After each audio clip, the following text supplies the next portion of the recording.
Monster from StarTail. It is Life.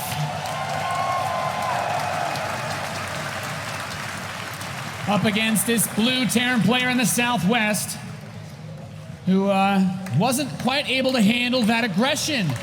Life has been bringing a lot of pressure to every Terran opponent in this tournament. From Team Liquid, it is TaeJa.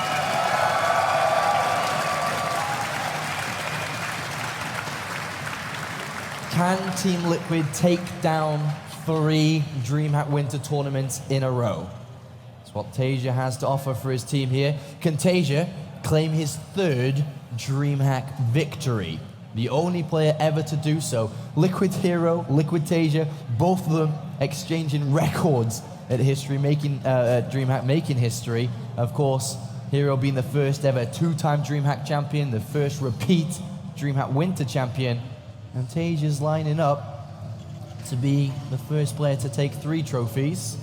But Life, of course, this isn't his first DreamHack. He's played at DreamHack Bucharest. He played at DreamHack Summer this year. And DreamHack Summer, he got to the round of 8, lost against the Swedish player Show. Came back at Bucharest, wasn't satisfied with Summer, wanted to qualify for DreamHack Winter. And he played well at Bucharest. He got to the semi-finals, but he did lose against Liquid TaeJa. 2-0 in the semi-finals, prevented him from getting into the final. Yeah, Apollo, I have to say, this map, we're seeing a trend from these Terran players, opening up Reaper on maps where some Zerg players are prone to going for a fast 3rd hatchery. But I feel like Life might have learned his lesson after what happened to him, as well as seeing what happened to Jaedong. He's opening up with the gas, probably into that normal pool. And this fast Reaper, I guess, Life is actually one of those players that's not afraid to go for a very fast pool versus a Terran if he thinks there'll be a command center first on maps like this either. And this map being so prone to command center first, so imagine if we saw a 3 hatchery play or something along those lines. Yeah. A massive advantage TaeJa could take there if he's able to get the right drone kills. But as we can see, Reaper expansion, which has been spotted here from StarTail Life versus the hatchery gas spawning pool build once again. And he has the Reaper actually rallied to come out and immediately go north. So he'll also scout Life pretty quickly, as long as he maintains his due course. Spawning pool is about to complete. He'll soon have the gas to start up that Zergling speed attack. And the SCV goes to build the command center. So Life sees this, okay, it's on the low ground. Pretty normal setup. There's a long distance to go if any Zerglings wanted to bring pressure. If you wanted to try to sneak past those Reapers and delay it from building. But the factory follow-up is here as well. There's the Zerglings being on the production tab. And the Queens are halfway done. Can TaeJa make anything happen with this Reaper? Well, we're about to find out. One drone jumps into the assimilator to try and hide. The other drone runs towards the back. Drones actually come off to try to help the other one, as the Zerglings are going to chase this Reaper out of the main base. Yeah, Life does not want to lose anything to this Reaper this game around. The Queens come out, and that's it. Nothing done with these Reapers so far. Now there's 2 of them, so he has a bit more opportunity to put pressure on. But this is one of those maps that Reapers, there's a reason that people don't like them as much. To get from the main to the natural, it's very difficult. So if he does decide to run past this, it's going to be a bit harder for him to actually get out of life space and could commit with these Reapers very early on and lose them. So I want to point out one thing here. There has not been a bunker at all, or we actually see TaeJa being a little bit greedy. Without building the bunker, and without adding on a supply depots to start to create a wall, there is a build which Life could have used, where it was mass Zerglings as Zergling speed complete, and he could actually win the game. But through not getting supply depots or a bunker, he's actually able to get a faster 3rd command center here. A little bit greedy, but will power him up further than it would have done usually. Yeah, it's actually a really good point that Life didn't, his Overlord was there. He saw this. He could have abused it. The 3 Zerglings come up, not going to do anywhere near as much as a full assault would. And he will get an SCV. It's something. And he actually trying to get the mule as well that was just dropped. This would be a pretty nice score. It's very low in health, but saved as well. And Life takes a 3rd hatchery. Yeah, Life does take this 3rd hatchery. This is another map where we could have seen some gimmicky play come out from TaeJa. But Life is well on top of things. He's actually about to send in an Overlord inside the main base in case that was going to happen. And he should be able to spot the 3rd command center here, knowing that he doesn't need to build a Roach Warren, knowing that he doesn't need to prepare for anything aggressive. There is the confirmation. So a good scout from StarTail Life. Yeah, very nice piece of information. So I'm wondering now, He knows TaeJa's playing off of this 3 command center style, very late wall, not even getting the bunker. When does he amp up the aggression? He's still putting out drones. I think Life actually is going to try to play to his strength and try to go for a bit more of a macro game where he can get a very high drone count early on and say, I'll just play ball with you as far as the greed goes, TaeJa, and we'll see who can win out with the engagements. This is not a bad map for the counter swings as well because there's so much open space. Don't you? I think the evolution chambers should have come down by now. And okay, he's going to start the lair, then the evolution chambers. I was worried that they weren't coming down at the right time. And with these coming down and the layer starting first, why do you think he's chosen the layer first and then the evolution chambers? What do you think he's trying to achieve with this? I mean, the only weird build you could do off of the layer kind of lining up with your evolution chambers is if you wanted to get a quick roach warren for some weird speed attack, but that's not something that Life does. I think maybe he was just a little bit preoccupied with he's cancelled the evolution chambers. They've gone. They didn't complete, did they? No. I was getting worried then. Okay, so he's got his 1-1 coming down. The layer is about 60-70% here, Nathanius. You think that he's going to get a Baneling Nest immediately and start to look towards a Baneling Speed? No, it must be just for the Spire then. I mean, if he got a Baneling Nest now, he could have Baneling Speed kind of line up with the completion of his 1-1 and do a Speed, Baneling, Zergling timing. There is the Baneling Nest. I mean, it won't line up with the lair, but it could line up with the completion of these upgrades. It takes about a minute less to complete than the 1-1, but Life's still being active on the field. He doesn't have to commit to any type of attack like this. And there's a scan, and he sees what, I mean, it honestly looks pretty normal as far as what TaeJa sees. It's nothing unusual from Life. Yeah, absolutely here. Well, TaeJa is setting up his third base. He's gone untouched so far in this game, and he is going to start to get the pressure out there as his medivacs are near completion. So he starts a third, actually gets a macro hatchery in his main base, still no Spire while he takes this fourth. I feel like they're starting to look a bit more like he could try to bring a big attack. The only thing is he hasn't started his Baneling Speed. There it is. But as we can see, it takes about a little bit, almost like 2 minutes. So it won't be done in time for the 1-1. And I'm wondering how much he could really do with this. He's still playing with no mutas, so he has to be saving the gas to commit with these Banelings. He's getting close to 500. Unless he's just going to go straight into his 2-2 and try to play without Mutalisks for a really long time. Yeah, it's just a late Spire. I guess he's banking up.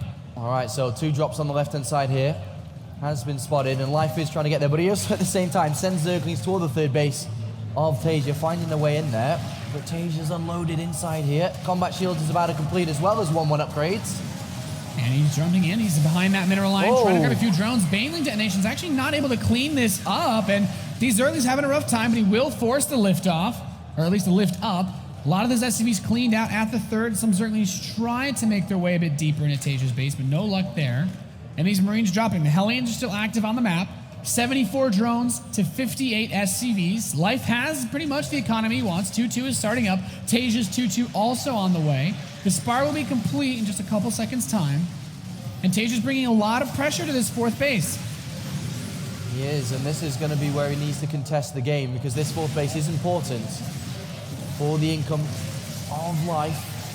And he is going to push forward here. He's doing quite a bit of damage to these Zerglings, trading really well with the Hellions behind it. Yeah, Baneling's pushing down this ramp. The Hellions actually still alive, take a lot of paint damage though.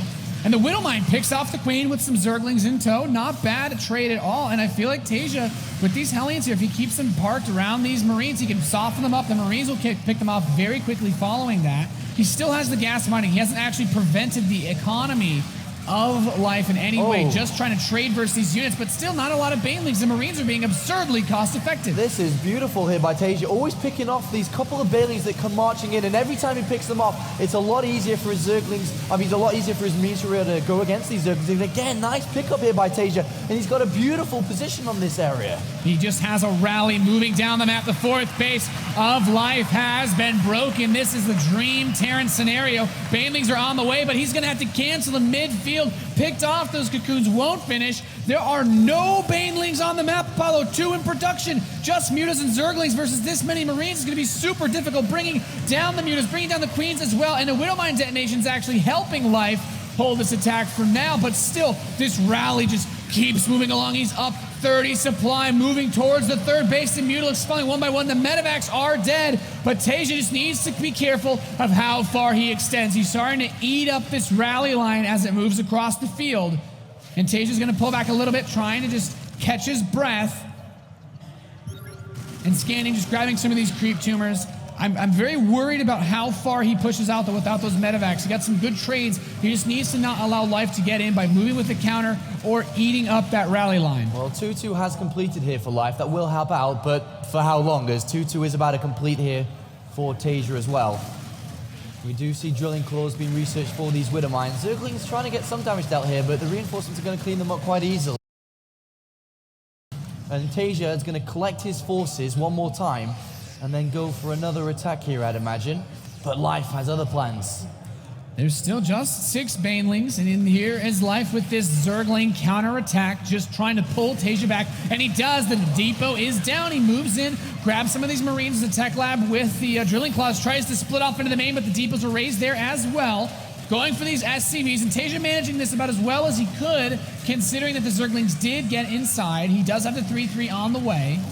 And Life, I mean, he slows TaeJa down a little bit, but still 62 SCVs, still 3 orbital commands, and a huge army starting to posture itself outside of this third base. And this is going to be another fight that Life would like to win, of course. He needs to be able to protect this base. TaeJa wants to bring this down. Banelings are trying to roll in here. There is a Widow Mine at the front. Oh, it doesn't actually connect into the Banelings. 2 of them out of 4 do survive.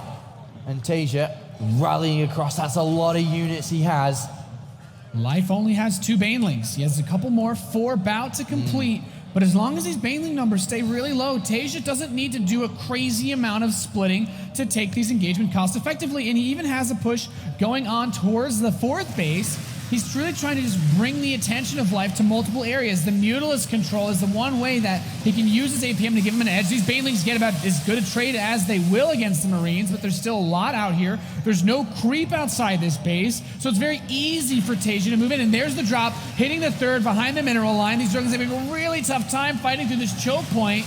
Oh, and the Marines squeeze past the Banelings there. They do survive, and you bring up a great point. The Banelings are low, and that's because he keeps on getting gas starved because the hatcheries are never being able to mine from because they're always being harassed. And the Marines come back one more time. The reinforcements coming to help out. A decent couple of Widow Mine hits, and TaeJa marches forward again. And Life, he's still managing to try to keep the supply even, but TaeJa beginning to snowball. The 3-3 is so close. That 4th base is critical for the gas in these Banelings. He's not even mining at the 3rd anymore. TaeJa just has too much moving across the field. And up now 30 supply. He's bringing forth these Marines. There's so many medevacs to heal. He needs the splash damage to get rid of this. There's the 1 Baneling. And that won't even be able to get a connection on the Marines. Oh, so and now as Thor well comes in, and that get a couple of hits on the Mutilus. That's going to be very difficult for Life to engage. And +3 attack is about to finish as well for TaeJa, making it even more difficult. The Mutilus are fighting in. They're going to start to die. They're going to lose their lives. And with TaeJa continuing to reinforce, it looks like he may be able to break this area. Life is throwing everything at it. The Thor pickup to keep it alive even longer here. TaeJa, if he just keeps on waypointing over, he's going to be able to break this location. And if he does, he can take the game.